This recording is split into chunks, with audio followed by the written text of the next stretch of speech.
Unified 911, anong matutulong namin sa'yo? Anya ti may tulong miken ka po. Anong may tatabang ko sa imo? Unsay akong ikatabang nimo? Ngini makadabang nami sel ka no. Sa anumang wika o dialekto, may tulong na darating sa iyo.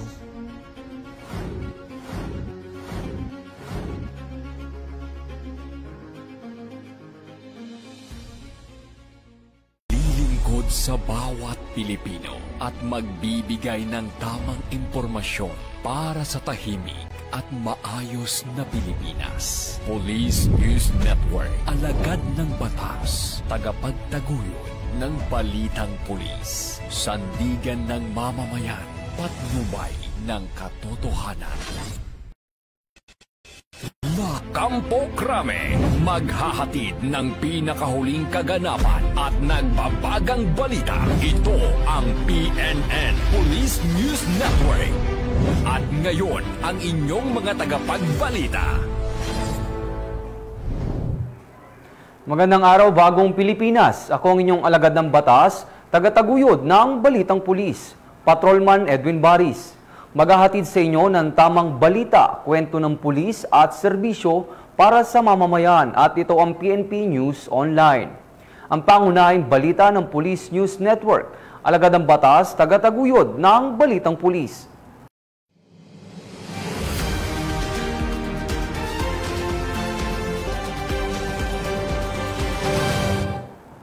Narito ang mga balitang hatid ng ating PNN correspondents mula sa iba't ibang panig ng bansa.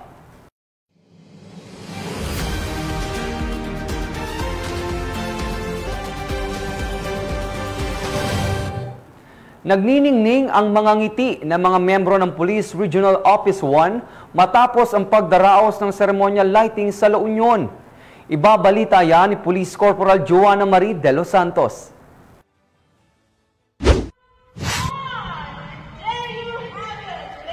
Nagmingning sa diwa ng Pasko ang PRO1 Grandstand sa isinagawang ceremonial lighting of the Belen na pinangunahan ni Police Brigadier General Dindo R. Reyes, Regional Director ng Police Regional Office 1, nito lamang Miyerkules ng gabi.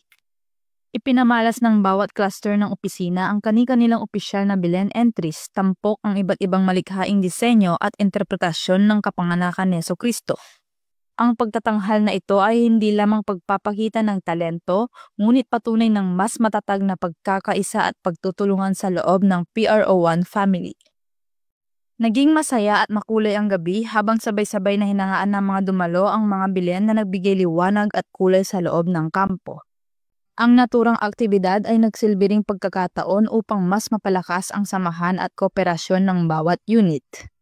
Mula sa tradisyon hanggang sa pagkamalikhain, ipinakita ng selebrasyong ito na ang PRO1 ay patuloy na nagtataguyod ng kultura ng pagkakaisa, pananampalataya at malasakit sa komunidad.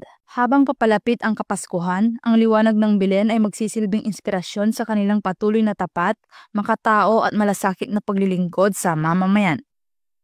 Mula dito sa Ilocos Region, ako ang inyong PNN correspondent, Police Corporal Joanna Marie de los Santos, alagad ng batas, tagataguyod ng Balitang Pulis. Maraming salamat, Police Corporal de los Santos. Mas maliwanag ang gabi sa Police Regional Office 5 matapos ang ceremonial lighting ng Christmas tree at parol sa Camp Ola, Legazpi City. Ang magandang balita ay mula kay Patrolwoman Vanessa Sol. Patuloy ng diwa ng pagkakaisa at malasakit ngayong Kapaskuhan, isang makulay at makabuluhang aktibidad ang isinagawa sa Camp Brigadier General Simeon A. Ola sa Legazpi City, Albay. Makulay na liwanag at masayang himig ng Pasko ang bumalot sa Camp Ola sa ginanap na ceremonial lighting of Christmas tree, lanterns, and lights nitong gabi. Pinangunahan ng mga opisyal ng Police Regional Office 5 ang sabay-sabay na pag-iilaw ng napakalaking Christmas tree at mga parol na nakapalamuti sa loob ng kampo. Simbolo ng pag-asa, pagkakaisa at patuloy na serbisyo ng kapulisan sa komunidad. Sa pamamagitan ng makbuluhang seremonyang ito, layunin ng Police Regional Office 5 na palakasin ang diwa ng komunidad at iparamdam sa bawat Bicolano na ang kapulisan ay kaisa nila sa mga ligtas at mas maliwanag na pagdiriwang ng Pasko. Mula dito sa Legazpi City, Albay, ako ang inyong PNN correspondent, Patrolwoman Vanessa Sol, alagad ng batas, tagataguyod ng Balitang Pulis. Maraming salamat, Patrolwoman Sol. Matapos makipagtransaksyon ng isang high-value target sa otoridad, naaresto ang suspect sa buy-bust operation at nakumpiska ang mahigit 300,000 piso na halaga ng iligal na droga. Patrolwoman Lynette Sablon sa report.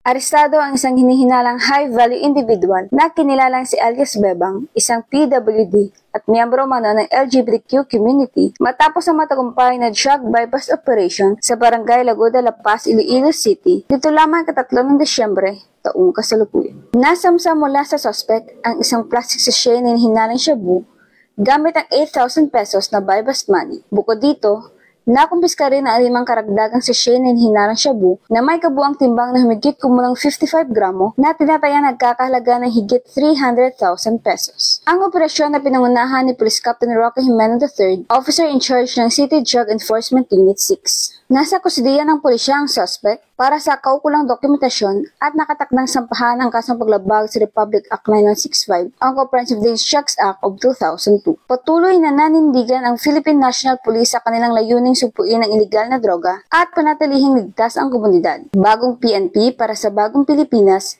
serbisyong mabilis, tapat at nararamdaman. Mula rito sa Western Visayas, ako inyong PNN correspondent, Patrolwoman Lynette Sablon, alagad ng batas, tagataguyod ng Balitang Pulis.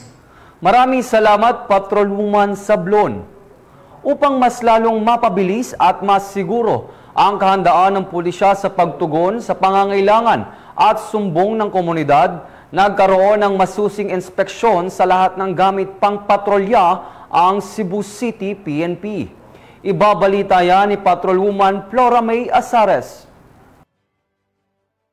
Isang komprehensibong spot inspection ang matagumpay na isinagawa ng Cebu City Police Office sa lahat ng mobility assets nito noong gabi ng Disyembre 1 ng taong kasalukuyan sa pangunguna ni Police Colonel George Ilanan, Officer in Charge, kasama si Attorney Police Lieutenant Colonel Jomar Medil, Chief ng Mobile Patrol Unit.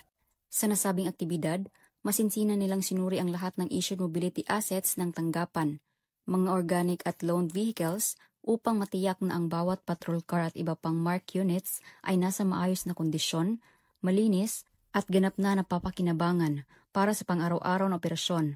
Bahagi rin ng inspeksyon ang pagpapatibay ng accountability sa wastong paggamit at regular na maintenance ng mga sasakyan.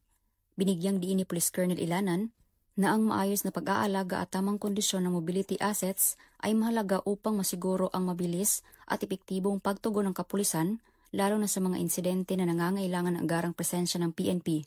Aniya, ang well-maintained vehicles ay malaking tulong upang maihatid ng CCPO ang dekalidad na serbisyong pangseguridad sa komunidad. Muling tiniyak ng Cebu City Police Office sa publiko ang kanilang patuloy na paghahanda, operational readiness at dedikasyon sa public safety, kasabay ang pagpapalakas ng kanilang logistical at mobility capabilities bilang suporta sa kanilang mandato na protektahan at pagsilbihan ang mamamayan ng Cebu City. Mula dito sa Cebu City, ako ay inyong Police News Network Correspondent, Patrolwoman Flora May Azares, alagad ng batas, tagataguyod ng Balitang Pulis. Maraming salamat, Patrolwoman Azares.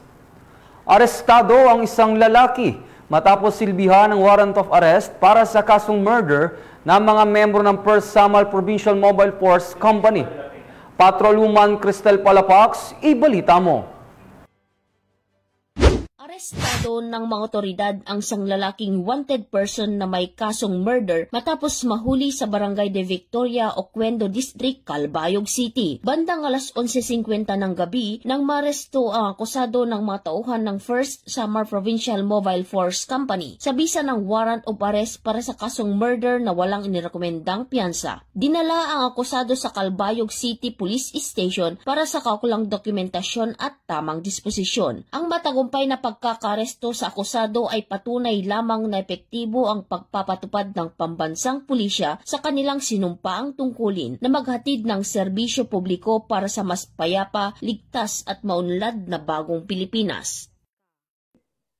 Mula dito sa Eastern Visayas, ako ang inyong PNN correspondent, Patrolwoman Palafox, alagad ng batas, tagataguyod ng Balitang Pulis. Maraming salamat, Patrolwoman Palafox. At yan ang iniulat ng ating PNN correspondent mula Luzon, Visayas at Mindanao. At mga ka-PNN, 21 days na lang, Pasko na.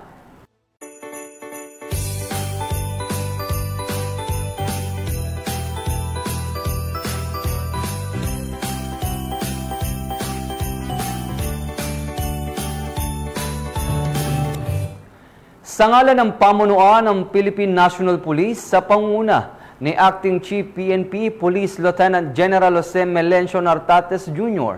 at sa pamumuno ni President Ferdinand Bongbong Marcos Jr., kami ay maglilingkod sa bawat Pilipino at magbibigay ng tama at balanseng balita. Mula rito sa tanggapan ng tagapag-ugnay ng Pambansang Pulisya ng Pilipinas, kami ang inyong alagad ng batas, tagataguyod ng Balitang Pulis.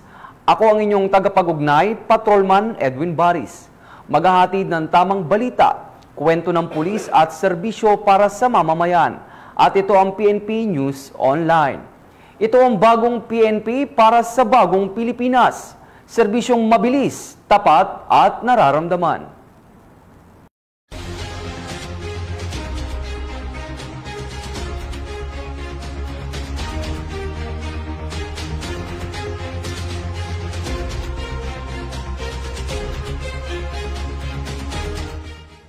Police News Network, alagad ng batas, tagapagtaguyod ng balitang pulis.